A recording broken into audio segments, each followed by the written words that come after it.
C'est l'heure à présent de la revue de presse internationale avec Pierrick Laurent. Bonjour Pierrick. Bonjour Hélène. On va d'abord s'intéresser à la campagne électorale en Iran. La présidentielle, ce sera le 14 juin prochain. Plusieurs candidats ont été exclus de cette élection. Oui, et le journal britannique The Guardian consacre tout un dossier justement en vue de cette élection du 14 juin. Alors pour le quotidien britannique, désormais, c'est clair, la voie est libre pour les candidats du régime. L'éviction de figures, non pas d'opposition, mais d'alternative, on va dire, est une conséquence directe de la présidentielle de 2009. On s'en souvient, la réélection d'Ahmadinejad avait provoqué des semaines de manifestations. Les deux principales figures de l'opposition qui contestaient à l'époque les résultats sont d'ailleurs toujours en résidence surveillée. Le chef suprême, l'ayatollah Ali Khamenei, a donc tiré les leçons de cet épisode.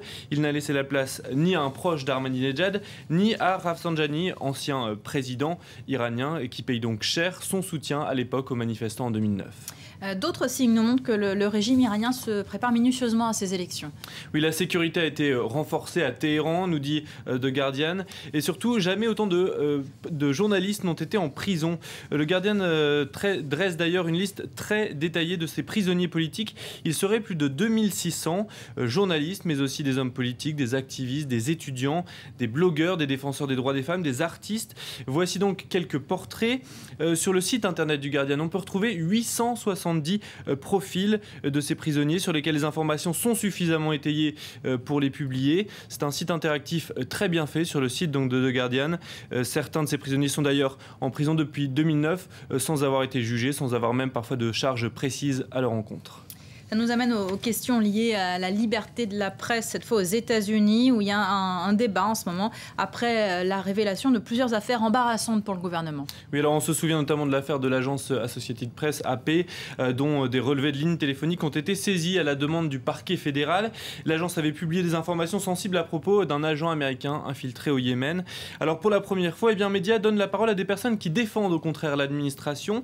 Le International Herald Tribune publie une tribune justement signée par plusieurs anciens procureurs qui estiment que le gouvernement est dans son droit. Il faut éviter les fuites, en trouver la source, car ces fuites mettent en péril notre sécurité nationale, disent-ils. L'existence de ces fuites pourrait aussi décourager les alliés des États-Unis de leur fournir des informations qui sont pourtant cruciales.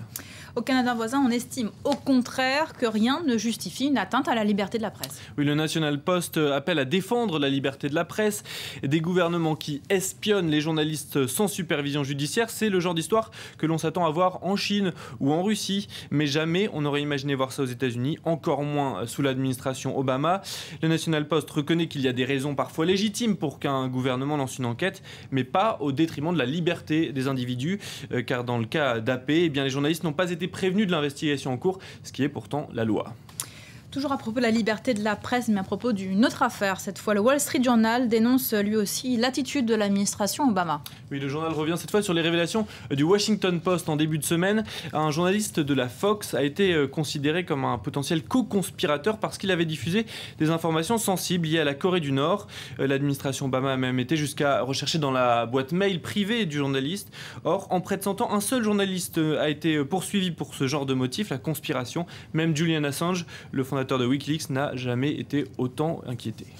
On termine avec l'exploit d'un alpiniste britannique qui est en train de tourner au casse-tête judiciaire. Oui, c'est le journal The Independent qui rapporte cette histoire étonnante. Daniel Hughes, un alpiniste, a réalisé une interview en direct au sommet de l'Himalaya, de l'Everest, dimanche matin. Une première réalisée grâce à un smartphone. Voici les images qui ont été diffusées par la BBC.